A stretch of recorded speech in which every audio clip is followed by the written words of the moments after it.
Welcome to our show. Now, while we've got Karen on, she want to come on and talk about a bit about herself, a bit about what she does in the spiritual community and her spiritual journey. So, Karen, I'm going to throw it over to you to give you a bit of introduction towards what you are doing, because I read your bio and very, very interesting. And again, thanks very much for coming on the show. And do you want to tell us a little bit about yourself? Yeah, so I'm Karen Mendell, and I'm a freedom from self-sabotage coach. So I help people overcome self-sabotaging habits, which really everybody self-sabotages, and it's really needed in today's society. Pretty much everybody self-sabotages. So I work with people. I do a lot with the subconscious mind and educate people on how the subconscious mind works and how 93% of our thoughts, actions, and feelings are tied to the subconscious mind. And then that kind of ties into like a lot of childhood trauma, childhood programming, because a lot of the things that people are dealing with now tie back to their programming from the ages of 0 to 7. So I've been a coach now. I took the program in September 2020. So during COVID, when everybody was stuck at home, I was really working on bettering myself and learning. And I also took a holistic lifestyle coursing coach. So I'm CHEK certified holistic lifestyle coach, and then Christoph certified freedom from self-sabotage coach. So from there, just wanted to help people because I overcame a lot of my own self-sabotaging habits, and also the last 2 years specifically have been working on healing some of my own childhood trauma. So now I just use that to help people based on my experience. So like really since I was a teenager, I was self-sabotaging. So drugs, alcohol, binge eating, toxic relationships.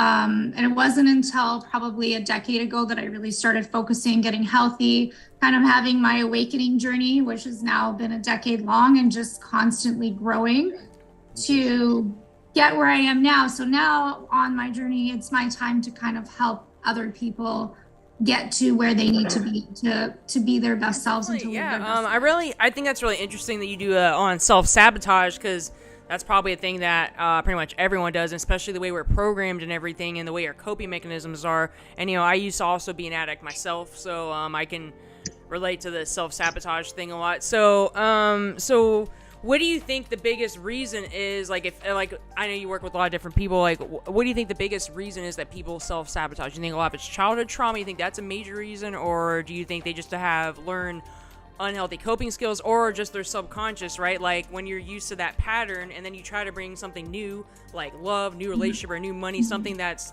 outside of your comfort zone, that's not the normal, right? Like your brain wants to bring it back to the normal state, right? Yeah, I think it all ties back to that programming, and it doesn't necessarily have to be trauma, but really everybody has some kind of trauma.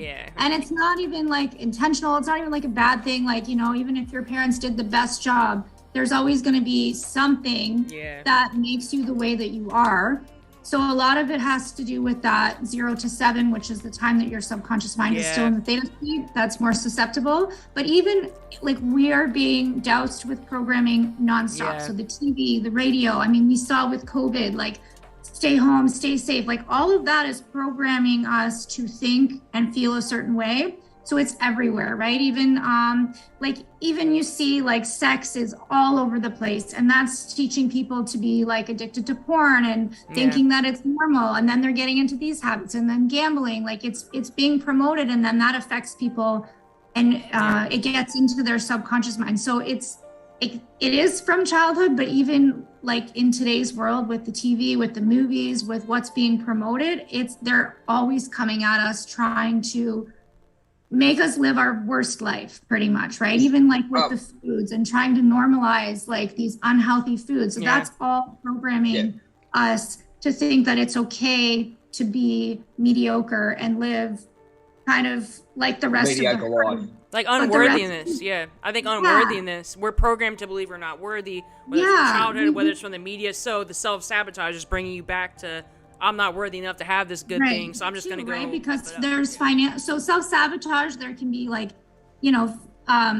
health, financial is huge, right? And we live in this world where it's like we can never have enough things, and we're supposed to be happy with having things, the dopamine, right? So they know how to trigger that dopamine, but really you should be doing it naturally. And I think The one thing is that we, like as humans, we're pack animals, right? So we want to fit in with the herd. So we stay safe and we play small to fit in with the herd, but the herd is sick and broken. We're all sick and broken. So in order to get above the herd, it's a feat, because you have to tell your subconscious mind, like, no, it's safe. It's safe to be healthy, and it's safe to be physically fit and financially stable. We don't want to go back down, because your subconscious mind is constantly pulling you back down to that mediocre place where it's safe with the herd, and the herd is, you know, disease ridden and sick and eating unhealthy foods and saying it's okay to be overweight. You don't need to be healthy. It's okay to spend all your money on these things because you're going to look good. So yeah, like they're constantly programming us even today. And then you also have to piece together, you know, anything that maybe happened from your childhood. And again, it doesn't always need to be negative, but if you grew up in a household, for example, that ate unhealthy food like I did, my subconscious mind feels safe when I'm eating that food. And I really had to put a trigger to that emotional eating, like, okay, I'm only doing this because I'm feeling unsafe. And like, this is how I feel safe in my childhood, is like eating this junk food, for example, right? So that's how you feel safe, because that's what you know from a child.